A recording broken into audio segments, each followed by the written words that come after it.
Ladies and gentlemen, are you ready to build the world's fastest gaming PC? Because I know I am. I've got hold of the Ryzen 9 7950X 3D and of course our magical RTX 4090. And we're going to combine them together. As always, we're going to be showing you the full build process from start to finish, including everything that's hot and everything that's not. We'll be showing you exactly how easy or difficult this thing is to build. And then of course, at the end of the video, we'll be showing you the gameplay benchmarks so you can actually see what the best gaming PC in the world looks and plays like. It's going to be pretty hot, or if the cooler works, pretty chill. So join me as we explore the world's fastest gaming PC after a short word from this video's sponsor. MSI's optics gaming monitors are here to take your gaming to the next level. The MPG 321UR QD packs 4K resolution, 144Hz refresh rate and HDR technology, all inside a gorgeous 32-inch form factor. It is perfect for both PC gaming and next-gen consoles, as the monitor supports DisplayPort as well as HDMI 2.1, along with variable refresh rate tech, which is fully rated as G-Sync compatible. Learn more today with the link below.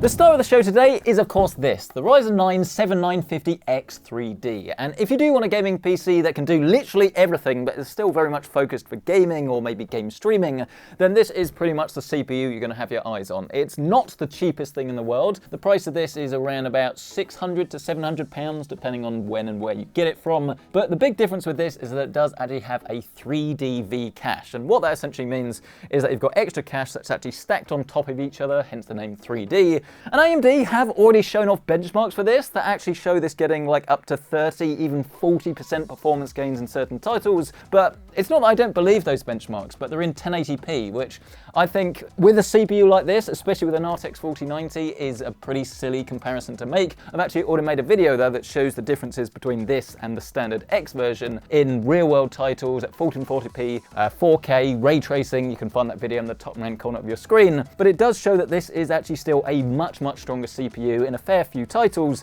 versus the standard X version. Compared to Intel, it does actually look as if this is going to be faster, but it is still slightly head-to-head. There will be some games that Intel will actually beat this, but I would say it's fair to say that in the majority of them, this should tie with them or be ever so slightly faster. I guess this is a video we'll just have to make at a later date. Get subscribed so you don't miss it. The motherboard that we're using for this is suitably high-end. In fact, dare I say this is very much overkill, but this is definitely an overkill CPU, and this is very much a motherboard for people that want pretty much everything. You can see the amount of features on this is pretty insane. It's actually a fair bit larger than your standard motherboard. You have a little bit of extra width. You can see this is normally where most motherboards will end, but this is E80X. But you've got support for PCI Generation 5 on not only the SSD, but also some of the graphics slots as well. So this is a very future-proof board. We've talked about future-proofing in the past, but actually at the moment it kind of does make some sense if you're going for AMD, because this is a platform that you'll be able to upgrade hopefully for quite a few years.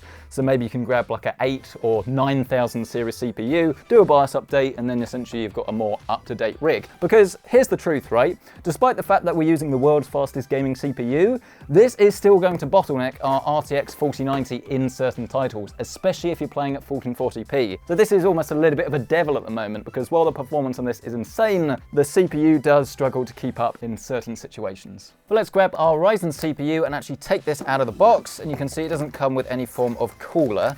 And interestingly enough, you won't actually need such a high-end one than a standard X version of this. This is slightly lower clocked, so I guess it uses less power. The TDP, I think this is 110, or was it 120 watts? So especially when you compare it to the 13900K or the KS, this is actually pretty much going to use like half the power, especially if you're going to overclock the Intel, it will use so much less power. So you don't actually need such a high-end cooling solution, and obviously this can save you a bit of money in the long run. But if you're spending this much money on components, that's probably not your top priority anyway. Let's open up our CPU slot on the motherboard, and remember that this is an LGA motherboard now, because AMD have moved the pins from the CPU to the motherboard itself. And this is a great opportunity to actually say that this has not been updated to support this Ryzen CPU yet, but as long as you're buying a motherboard that does support USB BIOS flashback or something with a very similar name, then you can actually do this without having to have an old CPU in order to get into the BIOS and actually update the old-fashioned way. And we'll be showing you exactly how this works later, but it is actually very straightforward. You have this little button up here on the Gigabyte board that says QFlash Plus,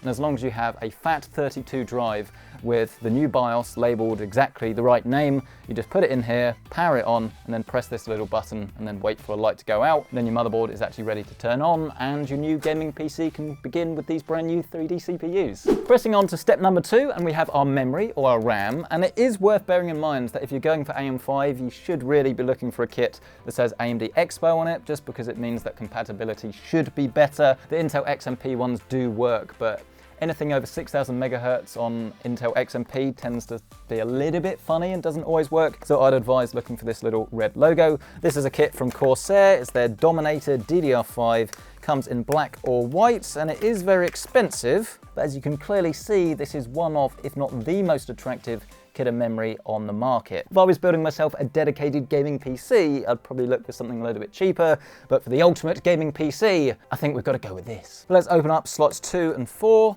and then gently line up our memory with those slots and give it a good push home. I know I say this every video, but it is the best noise ever.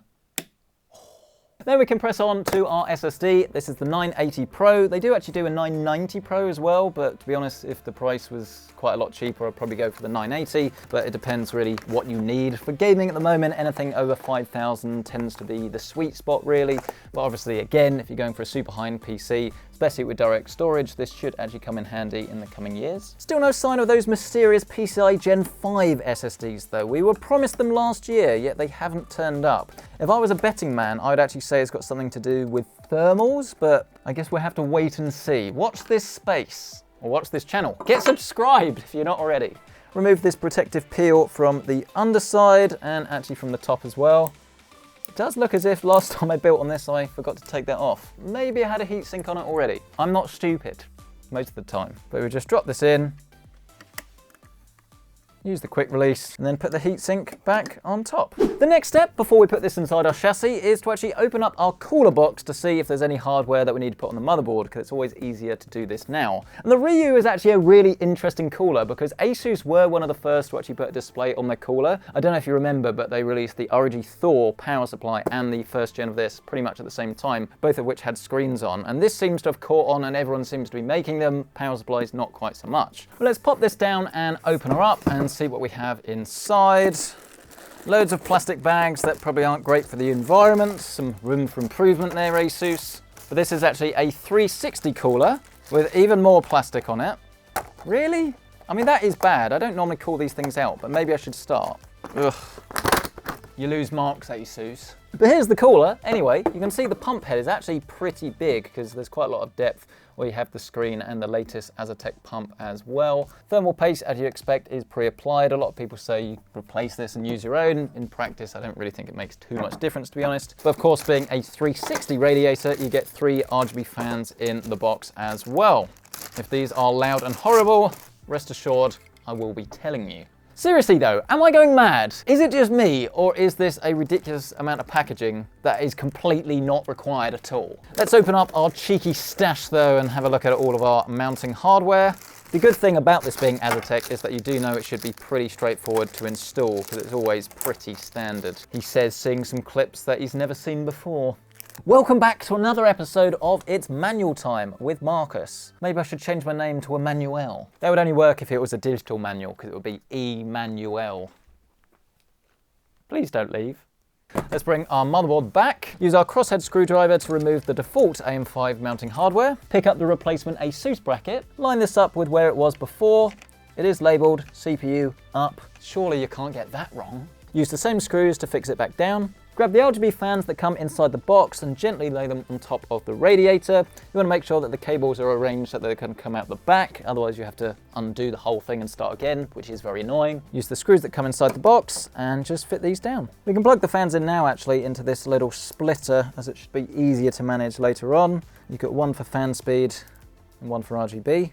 Not the most friendly design in the world, I will be honest with you. But now I think it's time to actually press on and talk about our chassis. And this is actually from Phanteks, and I do love Phanteks. I've used them so many times on the channel, but for some reason we haven't in almost a year, which is really sad. This is one I have not used before. This is the G500A, and I'm fairly sure you can get this with or without fans, and for whatever reason, the one that Phanteks supplied doesn't have any fans, so you can use any ones that you want. The ones I will be adding are actually on the floor. These are from Phanteks. These are the 6K PWM fans. These are decent, they're not the absolute best. If you want to go for the absolute best Phanteks fans, you want the T30s. But as case fans, these are going to be more than good enough, to be honest, and they are a heck of a lot cheaper too. Any case with a door is your friend. Our accessory kit actually seems to be pretty big. Is there anything exciting in here? Looks like some hard drive caddies, and what has to be one of the best Phanteks features, all of the screws lovely separated into these nice neat chambers. Why is this not standard? You've got this very large building area inside, you've got these covers that can remove, and then if you want to put like radiators or mount pumps or something like that, you've got extra mounting room there. As I say, no fans on this particular version at all, which I like because it means you can just pick the ones that you actually want to use. You also have this little PCIe cable cover as well, that's quite nice. Turn it round to the other side, and this is actually a door. As I say, doors are your friend. And it removes to give you these, again, quite Corsair style actually, cable management doors. Do they come off? I think with a bit of a push they will lift up actually. Room for all of your SSDs or any like fan junction box and things. I like how they're completely toolless. You just take them, put your SSD in, and then drop it back into place. And then you've got loads of cable management all the way down the side here as well. So I'm thinking this is going to be very easy to build in. But again, if I'm wrong, I will be letting you know. Yeah, they do come off. Because actually that would have been quite annoying. And oh yes, probably the most important thing, the front of the chassis is lovely, fairly open mesh. So you're going to get a fair bit of dust in this, especially if you've got like a cat or dog that molts all the time. Don't laugh, it is actually very serious. You've got RGB vanes on the top and a little bit on the sides as well. And on the very top, if it's a 360 radiator, which is why we're going to use a 360 radiator, USB 3.1 and then 2 Type A's, again with plenty of mesh. So let us begin by laying our case down flat, picking up our motherboard and lining this up with the big hole at the back of the chassis. Open up your screw box and use the motherboard screws and then fit this down into place. Let's add in our case fans. This is a 140 for the rear, and then we're going to put 3 120s at the front. Why on earth do you have to add your own rubber rings to these? Why these not be pre-installed? That is so lazy. Does it really save you that much money? 4 screws in the back seals the deal. The front should be just as easy. You pop the front off for lunch, and then again, just line them up with this front. If you're doing a radiator, you can actually remove the whole thing and then drop it back in. It should be slightly easier, but with fans, it doesn't make much difference. Oh, I see. Hang on a minute. You need to move the bar so the 120s actually fit in. That took far too long. Far too long. Maybe I hate fans as well as radiators. Maybe it was just the fans in the first place. And of course, now we need to actually plug all of the fans in, which should be simple enough. They're all 4-pin PWMs and they're scattered amongst the motherboard, looking something along the lines of this. And I must say, the cable management on this case is brilliant. I was wondering where all of the cables were going to come out, but you can literally just move any of these and tuck them through to get the front looking nice and neat and tidy, so you don't have any of these horrible cables dangling down. You just need to pull them through. Solid thumbs up there, Phanteks. Then it should just be a case of daisy chaining all of the RGB together, and then plugging it into the case lighting, grabbing all of these front panel connections. Power switch is located at the bottom right. Right next to it is the USB 3.0. Above all of that is the USB-C. Addressable RGB is up here at the top. And then finally, at the bottom left-hand corner, you've got HD audio that's used to plug headsets into the front of the case. Finally, we're making progress. The next thing to do is actually to install our radiator. But before we do that, quick little hack is to actually get our power supply. And this one is from NZXT. This is the C1000 Gold. It's actually a pretty new power supply. Obviously, this is a system that is going to require quite a lot of wattage. 850 is going to be absolutely fine, but if you do want to be, I guess, a little bit more, dare I say, future-proof, 1000 watts is probably where I'd go, just to give you a little bit more headroom, and it can mean that your efficiency curve is actually a little bit more in your favor as well, which could save yourself a bit of money. But as I say, 850 is probably going to be fine. But the reason that we're grabbing this now is so that we can actually plug all of these CPU connections in before you put the radiator there and essentially block these ports off, or at least make it more difficult to plug in. It really is just as simple as grabbing the cable and pushing it in. Make sure they're both in tight and then pull the cable through to the other side. Then you can grab your radiator, which has been sitting here ready to go, and hopefully this is going to be fairly straightforward. You just pop this top cover off. This is why I say this isn't really the most ideal solution, because it's just too many cables and it's quite messy. It is very rare that it is this messy. Do we have enough clearance? certainly think so. Yes, no problem whatsoever. But of course, the last piece of the puzzle is to actually fit our pump. Tubes go down the bottom. Just line this up with those 4 holes. Use the AM5 screws to get that top bit to catch, and then just tighten it up with your screwdriver. Plug in the rest of the cables, which are unhelpfully at the bottom, which means routing them rather not neatly at the top. It's time to actually put the power supply in now. And as you can see, this is modular, so you actually need to attach all of the cables to the top. This means that you get a much neater, tidier build, because you don't need to plug all the cables in that you don't actually need. Let's plug in our PCIe adapter for the graphics card. Think how much easier this would be if we actually had just one simple Gen 5 cable. Then our absolutely massive ATX. And then when we turn this back around, our lovely CPU connections that we saved from earlier. Oh, do we have to push it in through the other side? Yes. Oh, blow.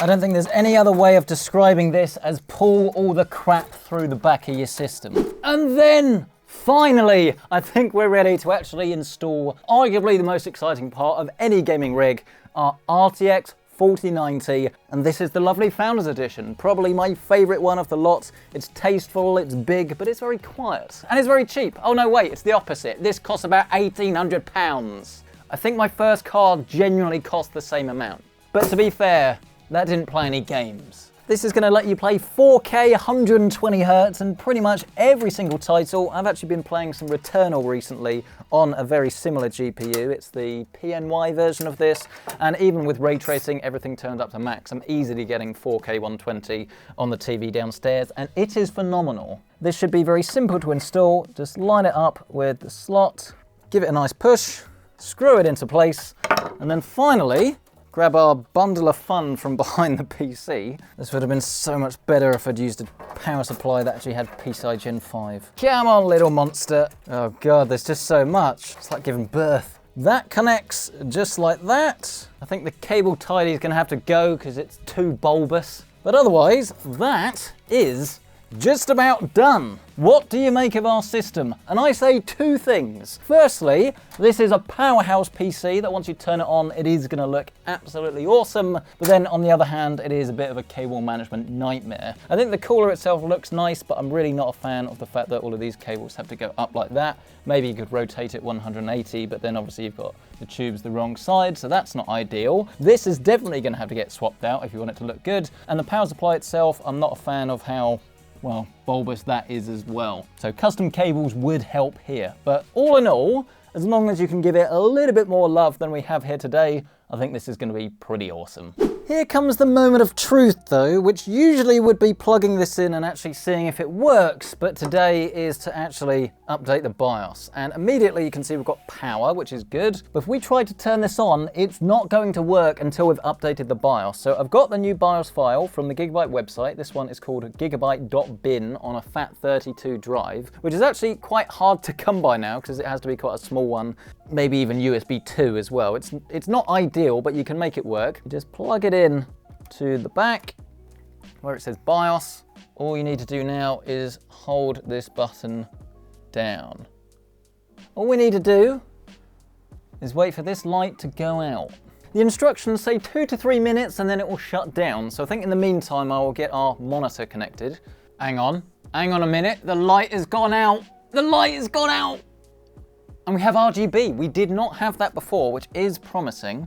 It's thinking about it. It's thinking about it. No, it's doing it again. What is error code EA?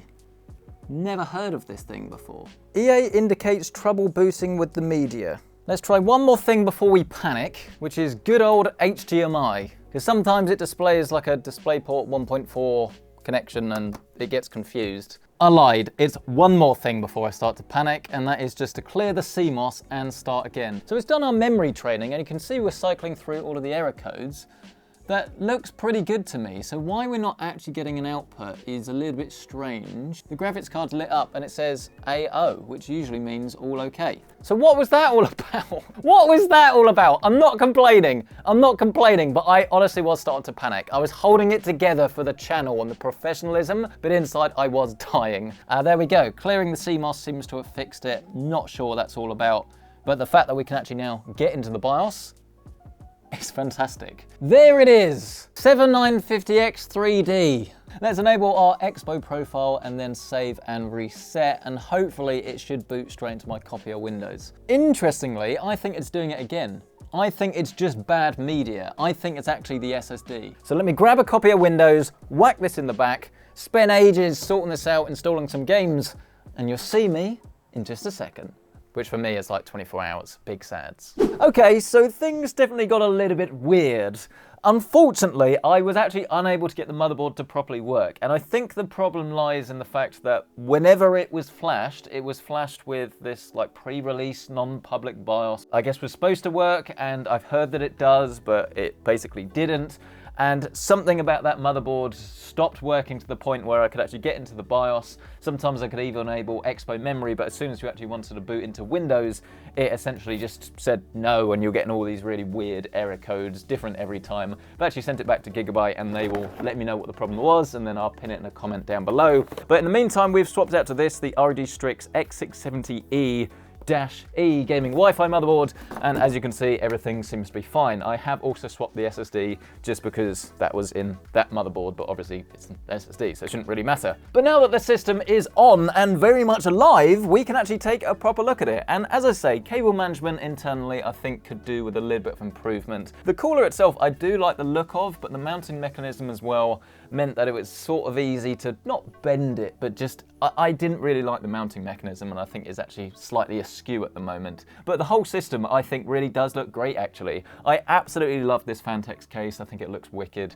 You've got loads of ventilation. You're not going to have an issue with cooling. And I think the RGB sort of flows throughout, where you've got the veins that go through into the fans. It's very easy to sync up. And actually I think this is a very nice looking system. But let's load up some games and see what this thing can actually do. What we have here is Forza Horizon 5 running at 4K, DLSS set to quality, and everything else we will set to absolute max, which is the extreme preset with everything else turned up as high as it can possibly go. And here we are, drifting and flying through the Mexican countryside, and as you can see, we're getting anywhere really between about 130, 155 FPS. And I will say that this is very much a game of diminishing returns, because once you actually turn these settings up as high as we have here, it does get very difficult to run. You do get ray tracing in Forza Vista, I think, and basically when you see the cars in the menus, but you don't actually get it in-game. But still, the level of detail you get from this is absolutely insane. You really want to hook this up to like a really big OLED TV or something to properly get the full, well, Vista I suppose, and to see everything in its full great glory. But this is an absolutely insane looking game, and if you are able to run this at over 120 FPS, I don't think anyone's going to need any extra smoothness. This is the real deal, folks. But I'm interested, are we going to get any bottlenecking at 1440p? Place your bets now. We'll leave the settings exactly the same with DLSS, 1440p, save, and then we go back into our menu, and actually it doesn't look like it. We're now getting around about 200 FPS. That is pretty insane actually. And our GPU utilization is still about 96, 97%, which in full English terms does mean that we're properly using that GPU. So the RTX 4090 is being properly utilized. Nice. And look, I've just noticed actually, I was going to say crash, but somehow we haven't. Look at the thermals for a second. The GPU is sitting at a mere 56 degrees, bearing in mind we're pulling in, what, about 370 watts or so, and on the CPU around about 60. That is pretty insane, and that does show you the benefit of going for a proper, fully airflow orientated case. We've got all of the fans, everything has been tuned. This is pretty silent, actually. Like, this is basically Xbox sort of level. Compare it to, I don't know, like a gaming PC of the previous generation with bad fans where it's sort of making a racket. That is impressive. Let's press swiftly on though to our next title, and let's continue the adventure of Patrice Plod. This wouldn't be PC-centric if we didn't laugh at our own jokes. And let's have a look quickly at our settings menu. We've got this running with DLSS set to quality, 4K resolution, but it's actually running it basically at 1440p and then upscaling it. In terms of graphic options, everything should be set to absolute max. So we've got full ray tracing and everything is set to ultra.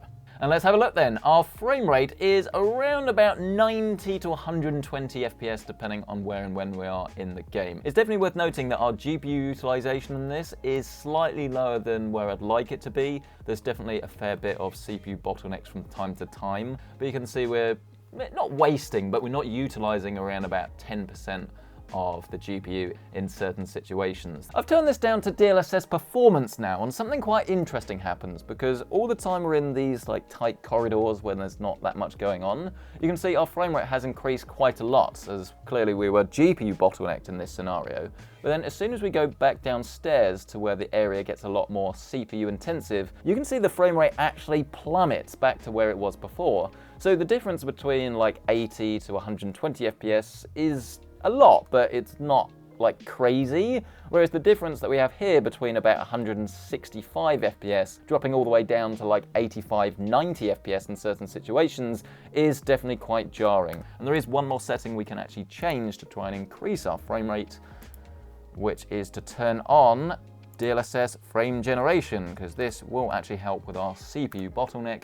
And yes, it definitely does help. Now we've got about 170, 180 FPS, and I expect this will increase as we go upstairs. It actually feels pretty smooth. Our latency is about 25 milliseconds or so, which for a game like this is way lower than you'd need anyway, so I actually wouldn't have a problem turning this setting on, despite the fact that I always see comments that frame generation is a lie and you shouldn't use it. But realistically, I think it's a great option to have. You wouldn't use it in multiplayer, but for single player games like this, you can see it does make quite a big difference. Let's press on from one ray tracing game to another though, with some Cyberpunk 2077. And this is what I would describe as best case max settings. This is ray tracing ultra, but I've actually turned it all the way up to psycho on the ray tracing, but DLSS frame generation is on, and we've set the resolution to performance mode, so it's not quite as sharp. I do think that it does a very good job of masking this though, but we definitely can tweak the settings to make it look slightly sharper. But in terms of frame rate, you can see we're getting around about 150 frames a second at 4K with everything turned up to max. But let's tweak the settings slightly and set DLSS to quality, and then what you're seeing now is essentially indistinguishable from 4K resolution. And actually it hasn't made a drastic difference. We're around about 120 FPS or so, which I don't think anyone would really notice too much of a difference, to be honest, even if you're playing with a mouse and keyboard. Yes, it's obviously not quite as smooth, but 120 on a single player game is fantastic. 41 milliseconds of latency, and let's turn frame gen off, and I'm gonna guess we're getting about, call it 70 FPS, that's my guess. How well do I know graphics cards? Pretty well, around about 75 frames a second or so. But let's start a fight. Look, bang, bang, bang, punch up. They didn't expect that coming, but they've got little markers above their head that tell me that they're bad people, so they had it coming. Oh, I'm gonna get, yeah. Looks like I had it coming. I'm a bad person. I started a fight and lost. Moving on to a game that was literally released last week. This is Company of Heroes 3 running at max settings, and it's a bit sad that there aren't actually too many settings to change, but this is running at 4K max settings, and you can see we're getting around about 230 FPS, but obviously it will depend where you are in the game, how many troops and things that you've got going on.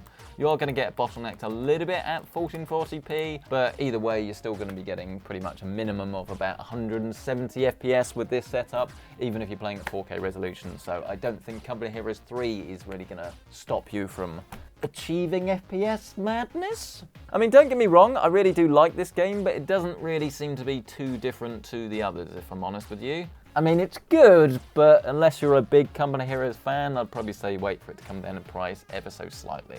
235 FPS at 4K though. Banging. Ladies and gentlemen, let's go again. And here we are jumping out of the plane, and we're getting about 150 to 165 FPS at 4K, which I don't think actually sounds very impressive, but I think it's just because we're in the air and we're limited by the loading of the whole map. It'll be more when we touch down. And what do we got? Actually, about 230, 240 FPS. So if you are lucky enough to have a 4K 240Hz monitor, and they are coming, depending on when you're watching this video, then actually Apex Legends with a 4090 is going to be a solid option. If there was DLSS or something like that, you would be able to get near a 300 FPS easy. But still, it does go to show that if you want to have your cake and eat it with an RTX 4090 and this CPU, you really can, unlike anything else really. Hang about, hang about. Oh, and I was useless there as always. Go on, get me up. I know you want to. There we go. But let's turn this down to 1440p though, because I know there's a load of 1440p gamers out there that are interested in the 4090, and let's have a look. Yes, there is a hard cap on Apex Legends of 300 FPS, and as you can see, we're easy getting that. Our utilization is actually only about 85–90%, so even in the most demanding areas of the game, you should be hitting 300 FPS. I'd wager you probably get like a dip every now and then, but for all intents and purposes, if you want to grab a 360Hz 1440p monitor and pair it with this, you're onto a winner. Can we do the peel now? Haven't actually done this yet. We'll do it together. Boom! How about that? And all in all, I've got to say, I do love this system. As I say, there's a few tweaks to make, mainly in terms of cable management to make it look properly neat, tidy, and suitably high-end. But even at the moment, I think this looks absolutely fantastic. I do like the little light bar on the top as well. Obviously, not everyone's going to like all of the RGB, and you can customize it, turn it off, get different fans. It's good that you get the option of buying this fanless as well, so you can use whatever ones you want. The Phanteks ones integrate with the case lighting, which is why I went for those, but I think Lee or Corsair have very strong offerings as well. Depends what's on sale, really. The RTX 4090 Founders, I think, is the best one. It looks really tasteful, it's very cool, it's quiet, it stands out. It's just really a case of availability, because getting hold of a FE is a lot more difficult than getting hold of one of the other ones. But I'd absolutely love to hear your thoughts on this. What do you make of this system? What do you make of the GPU, the CPU? Do you think this is worth the money, or is spending this much on a gaming PC absolutely crazy? I'd love to hear your thoughts on this, but smash the like button if you've enjoyed this, get subscribed, buy yourself a PC-centric mouse mat with a link down below, and if you do want to check out current pricing on anything that's actually in this rig, as always, you can find it listed down below with my Amazon affiliate links. And while you're down there, why not check out the MSI Optics monitor range? The MPG321UR-QD is perfect for next-gen gaming, with pin-sharp 4K resolution and super smooth 144Hz refresh rates. The gorgeous IPS panel is rated for 97% of DCI-P3 color space, and thanks to Display HDR600, you get to see your movies and games in all of their high dynamic range glory. Grab yours today with the link down below. But thank you so much for watching this video. I'll catch you in the next one.